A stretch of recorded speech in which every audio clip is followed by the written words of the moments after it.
ఈ ప్రమాదానికి సంబంధించి ప్రధానమంత్రి నుంచి బాధ్యత కలిగిన ప్రతి వాళ్ళు రాష్ట్ర ప్రభుత్వాన్ని సంప్రదించారు. వాళ్ళందరూ కూడా పూర్తి వివరాలు ఇచ్చినాం. సో ఇప్పటికీ ఈరోజు నిపుణులతోని మేము చర్చించి సమీక్షలో తేలింది ఏంటంటే ఇంకా 2-3 రోజులు ఈ సమస్య కొలిక్కి రావడానికి పడుతుంది. 2-3 రోజుల తర్వాత మిగతా కార్యక్రమాన్ని చెప్పగలం అనేది మా దృష్టికి తీసుకొచ్చారు. ఈరోజు ఒక పక్కన మట్టి, ఇంకొక పక్కన నీళ్లు, దాదాపుగా 13.5 కిలోమీటర్ల లోపల పనిచేయడం వల్ల ఆ కన్వేయర్ బెల్ట్ కూడా పాడవడం వల్ల వాళ్ళు అక్కడ తీసిన మట్టి కానీ లేకపోతే ఇతర వాటిని బయటికి పంపించడానికి వెసులుబాటు లేకుండా పోయింది. రేపటిలోగా ఆ కన్వేయర్ బెల్ట్ రిపేర్ చేసి అందులో వెళ్తున్న మట్టిని కానీ వీటన్నిటిని కన్వేయర్ బెల్ట్ ద్వారా బయటకు పంపించగలిగితే కొంత పనులలో వేగం వస్తుంది. మూడవది, లోపల ఎక్కడ మనుషులు ఉన్నారు, ఎక్కడ మిషనరీ ఇరుక్కున్నది, వీటన్నిటిని కూడా ఒక అంచనాకి పూర్తి స్థాయిలో రాలేకపోతున్నారు. ప్రాథమిక అంచనా వచ్చింది కానీ పూర్తి స్థాయి అంచనా అనేది ఇంతవరకు వాళ్ళకి రాలేదు. ఈరోజు దానికి సంబంధించిన సంఘటన 22 తారీఖు నుంచి ఈ రోజు వరకు జరిగిన ప్రమాదం తర్వాత సంస్థలు చేపట్టిన చర్యలు, ప్రతి ఒక్క సంస్థతో వాళ్ళు చేసిన నిలబెట్టుకోలే. కనీసం ఇది వరకున్న రైతు బంధు కూడా నిలబెట్టుకునే పరిస్థితి లేదు. రైతు బంధు పైసలు కూడా వేసే ముఖం లేదు. కరెంట్ ఇచ్చే తెలివి లేదు, నీళ్లు ఇచ్చే తెలివి లేదు. ఆఖరికి బోర్లు ఎత్తిపోతా ఉన్నాయి. ఇలా ఇక్కడికి వస్తుంటే నాకు రైతన్నలు చెప్తా ఉన్నారు, అన్న 600 ఫీట్లు కాదు 800 ఫీట్లు వేసినా కూడా ఒక 1 ఇంచ్ నీళ్లు కూడా పడతలేవు. చాలా దుర్భిక్ష పరిస్థితి వచ్చింది. మరి రేవంత్ రెడ్డి ప్రభుత్వం వచ్చినాక నీళ్లేమో పాతాళంలోకి పోయినాయి, నిధులేమో ఢిల్లీకి పోతున్నాయి, నియామకాలేమో గాలికి పోయినాయి అన్న అని చెప్పి రైతులు చెప్తా ఉన్నారు, పిల్లలు చెప్తా ఉన్నారు. నేను కాంగ్రెస్ ప్రభుత్వాన్ని అడిగేది ఒకటే, సిగ్గు తెచ్చుకోండి, బుద్ధి తెచ్చుకోండి. కనీసం ఇకనైనా రైతులను కాపాడడానికి వెంటనే ఇటు మిడిమానేరు నుంచి అటు రంగనాయక సాగర్ కూడా నీళ్లు విడుదల చేయాలి. ఎందుకంటే తంగలపల్లిలో అక్కడ కూడా రైతులు వచ్చినారు, 6 గ్రామాల రైతులు, జిల్లెల్లా, నేరెల్ల, రామచంద్రాపురం, దాచారం, అదేవిధంగా పైన ఉండే మాటిన్ల ఈ రైతులందరూ కూడా వచ్చినారు. వాళ్ళందరూ కూడా అడుగుతా ఉన్నారు, అన్న మాకు రంగనాయక సాగర్ నుంచి నీళ్లు విడుదల చేయాలంటే ఇక్కడికి వెళ్ళి కావాలంటున్నారు, మీరు వెంటనే మిడిమానేరు నుంచి నీళ్లు విడుదల చేయాలని కోరినారు. ఇలా మిడిమానేరులో 16 టీఎంసీల నీళ్లు ఉన్నాయి. మనం అడుగుతున్నది 1 టీఎంసీ నీళ్లు మాత్రమే మల్కపేట రిజర్వాయర్కు విడుదల చేయమని అడుగుతున్నాం. దానికి ఏమాత్రం ఇబ్బంది కూడా లేదు. ఎందుకంటే తాగునీటి అవసరాలకు కేవలం 3 టీఎంసీలు కావాలి. ఇంకా 13 టీఎంసీలు సిలాకుంది. వెంటనే విడుదల చేసి ఎండిపోతున్న పంటలను ప్రభుత్వం కాపాడాలి. కాపాడకపోతే వదిలిపెట్టం. రైతాంగాన్ని కూడా కూడగట్టుకుని మా పార్టీ పెద్ద ఎత్తున పోరాటానికి కూడా పూనుకుంటుందని చెప్తూ వెంటనే మంత్రి గారు, ఈఎన్సీ గారు స్పందించి నీళ్లు విడుదల చేయాలని చెప్పి కూడా డిమాండ్ చేస్తూ రైతులకు కూడా నేను ఒకటే విజ్ఞప్తి చేస్తా ఉన్నా, మీరందరూ ధైర్యంగా ఉండండి.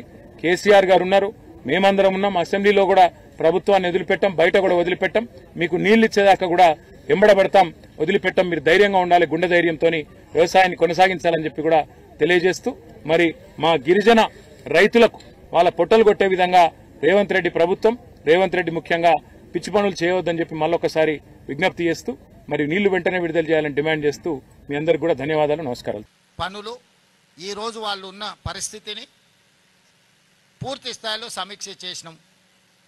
ఈరోజు వాళ్ళు ఇంకా పట్టుదలతోని సమస్యను పరిష్కరించడానికి, ప్రభుత్వానికి సహకరించడానికి వాళ్ళు పూర్తి స్థాయిలో పనిచేస్తున్నారు. ఈ సందర్భంగా నా సూచన మీడియా మిత్రులకు కానీ, సాంకేతిక నిపుణులకు కానీ, ప్రతిపక్షాలకు కానీ ఒకటే, ఇది ప్రమాదము, ఇదొక విపత్తు. ఇప్పుడు మనందరం కూడా ఒక తాటి మీద నిలబడి ఈ సమస్యను పరిష్కరించాలి. ఒకనాడు మీకు తెలుసు, ఇదే శ్రీశైలం లెఫ్ట్ బ్యాంక్లో పవర్ జనరేషన్లో ప్రమాదం జరిగి మనుషులు చచ్చిపోతే ఒక్కరిని కూడా అక్కడికి పోనీయాలి. ఆనాడు పిసిసి అధ్యక్షుడు నేను వస్తేనే అరెస్ట్ చేసి ఉప్పునతల్ పోలీస్ స్టేషన్లో పెట్టారు. అదేవిధంగా దేవాదుల ప్రాజెక్టులో మరణించినా, లేకపోతే కాళేశ్వరంలో మరణించినా, లేకపోతే ఎక్కడ మరణించినా కూడా ఆనాడు ప్రభుత్వం ప్రతిపక్షాలను అనుమతి ఇవ్వలేదు, ప్రభుత్వంలో ఉన్న పెద్దలు అక్కడికి పోలేదు. కానీ ఈరోజు మేము జరిగిన సంఘటన జరిగిన 1 గంట లోపలే తెలిసినంబడే ప్రత్యేక హెలికాప్టర్ ఇచ్చి ఉత్తమ్ కుమార్ రెడ్డి గారిని, జూపల్లి కృష్ణారావు గారిని ఇక్కడికి స్పాట్కు నేను పంపించిన. ప్రతి నిమిషం ఇక్కడ నుంచి మానిటరింగ్ చేసిన. వీరు ఇక్కడి నుంచి ఉండి కేంద్ర ప్రభుత్వంతో, మిలిటరీతో, ఇతర నేవీతోని, ఇతర అన్ని రకాల సంస్థలతోని, వారికి ఉన్న ఆర్మీలో పనిచేసిన అనుభవం, ఎయిర్ ఫోర్స్లో పనిచేసిన అనుభవంతో, వారి బ్యాచ్మెట్స్ కానీ ఆ సంస్థలో ఉండే కొత్త అధికారులతో ఈరోజు రాజన్న సిరిసిల్ల జిల్లాలోని దేవునిగుట్ట తాండాలో ఈ ప్రాంత రైతులు కాళేశ్వరం నీళ్లు వచ్చినాయి.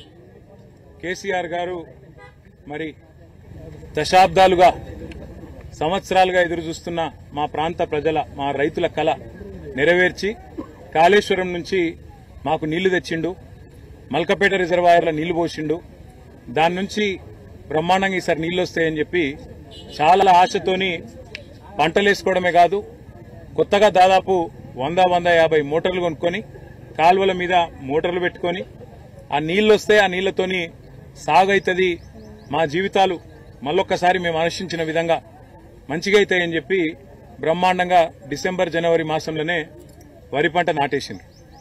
వేసిన తర్వాత ఈరోజు పరిస్థితి ఏంది అంటే కేసీఆర్ గారి మీద కోపంతో, కేసీఆర్ మీద ఒక అనవసరపు ద్వేషం పెంచుకొని ఆనాడు మేడిగడ్డలో కూడా ఏదో కుట్ర చేసి మొత్తానికి ఒక పర్రెవడేటట్టు చేసి ఆ పర్రెనే ఈరోజు ఒక పెద్ద ప్రమాదంగా చూపెట్టి ఆడికెళ్లి నీళ్లు తీసుకోకుండా గత 15 నెలలుగా ఏదైతే ఒక కుట్రపూరితంగా కాళేశ్వరం పాడైపోయిందని చెప్పి ఒక పిచ్చి ప్రచారం చేస్తా ఉన్నారో, ఇవాళ దానివల్ల రేవంత్ రెడ్డి యొక్క ఒక ద్వేషపూరిత వైఖరి వల్ల ఇలా జరుగుతున్నది ఏంటి అంటే పంటలు ఎండిపోతా ఉన్నాయి. రాష్ట్ర వ్యాప్తంగా రాజన్న సిరిసిల్ల జిల్లాలో ఎండుతున్నాయి, అదేవిధంగా పక్కనే వేరే జిల్లాల్లో ఎండుతున్నాయి.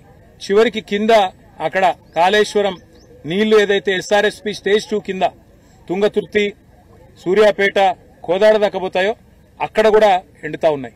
నిన్న మీరు చూసే ఉంటారు, పెన్పహాడ్ మండలంలో సూర్యాపేట జిల్లాలో మా మాజీ మంత్రివర్యులు సూర్యాపేట ఎమ్మెల్యే జగదీష్ రెడ్డి గారు చివరికి కళ్ళనీళ్లు పెట్టుకున్న పరిస్థితి. ఈరోజు మా దేవునిగుట్ట తాండాలో రాజన్న సిరిసిల్ల జిల్లాలో ఈ రైతులు మొత్తం లంబాడ రైతులు, గిరిజన రైతులు. ఈ అమ్మాయి పేరు సంగీత గారు, ఇది ఆమె పొలము, ఆమెకు ఒక 5 ఎకరాలు ఉంది. ఇవాళ మొత్తం పొలమంతా ఎండిపోయిన పరిస్థితి. నేను అడిగిన సంగీతాన్ని, ఎందుకమ్మా మరి నాటేసినావు అంటే